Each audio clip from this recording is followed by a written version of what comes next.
topik pembahasan mengenai Perhimpunan Indonesia. Pertama, latar belakang Perhimpunan Indonesia. Kedua, tujuan berdirinya Perhimpunan Indonesia. Ketiga, awal terbentuknya perhimpunan sampai perubahan nama. Dan keempat ialah kegiatan politik Perhimpunan Indonesia.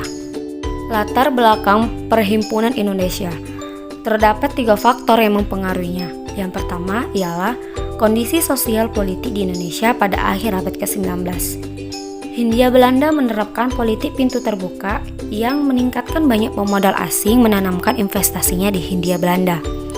Pada saat itu, ekonomi Hindia bukan lagi di atas kendali monopoli pemerintah kolonial. Maka menyebabkan pengusaha-pengusaha swasta mengambil alih perkebunan yang sebelumnya diurus oleh pemerintah kolonial. Hal ini mengakibatkan penduduk masyarakat mengalami kemiskinan.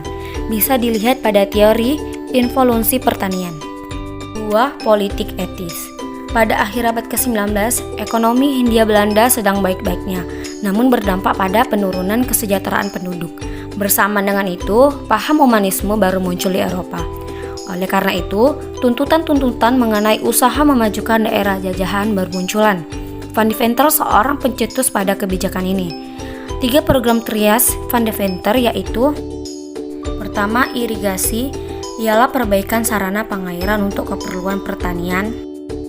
2. Migrasi, pemindahan penduduk dari daerah padat ke daerah yang masih minim penduduknya. 3. Edukasi, memberikan pendidikan untuk pribumi. Faktor ketiga ialah munculnya kaum terpelajar. Dengan banyaknya sekolah-sekolah dibuka, namun hanya sedikit pemuda-pemuda yang belajar hingga sekolah tinggi di Belanda. Sejumlah golongan bangsawan dan saudagar kaya yang mampu menyekolahkan anaknya ke Belanda. Sebagai etnis minoritas di negara lain, mahasiswa didorong untuk bersatu. Pada 1908, keanggotaan badan mahasiswa bertambah. Maka dibentuklah suatu perkumpulan yang bernama Indische Vereniging. Tujuan dibentuknya organisasi ini ialah sebagai wadah bertukar ide tentang situasi sosial dan kebudayaan di Indonesia. Awal terbentuknya Indische Vereniging hingga perubahan nama. Pada akhir abad ke-19, Belanda menjadi salah satu tujuan utama pelajar Indonesia untuk melanjutkan studi ke jenjang perguruan tinggi. Sebelum Perang Dunia I, mayoritas orang Indonesia yang datang ke Belanda adalah putra raja-raja kaya dan golongan bangsawan. Pada 1908, beberapa mahasiswa di Belanda mendirikan sebuah organisasi perkumpulan pelajar Indonesia yang diberi nama Indische Vereniging, berdiri atas prakasa Sultan Kasayangan Sauripada dan Noto Suroto. Pada mulanya, organisasi ini bergerak pada bidang sosial saja, karena jauh dari tanah air tumpah darah, maka kehidupan antar mahasiswa bekerja sama dan saling tolong-menolong.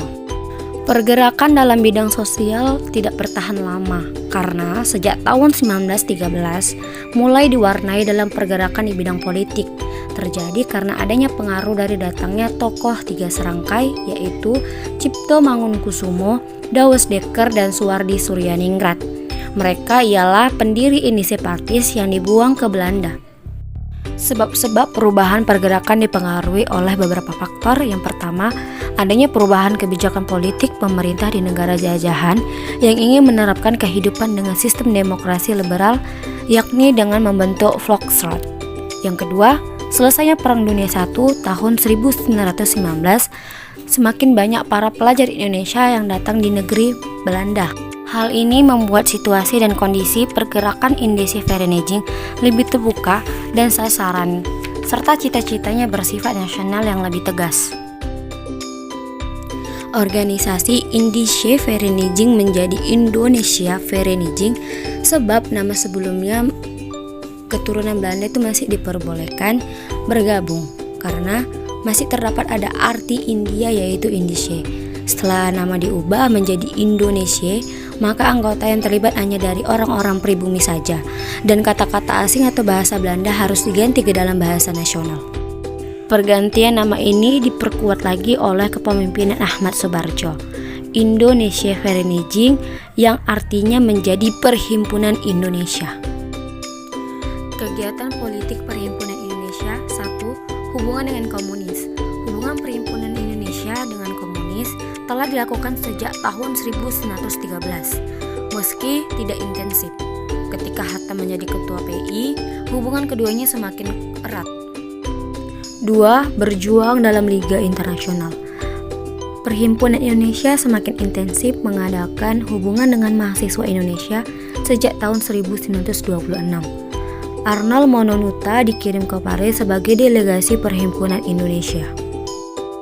Tugasnya ialah mengadakan hubungan dengan mahasiswa-mahasiswa dari negara terjajah di Asia Afrika dan membahas keadaan-keadaan di negara masing-masing mengenai pergerakan nasional serta memberikan laporan kepada Perhimpunan Indonesia. 3. Propaganda ke tanah air. Pada 1925, Perhimpunan Indonesia meluaskan pengaruhnya ke tanah air.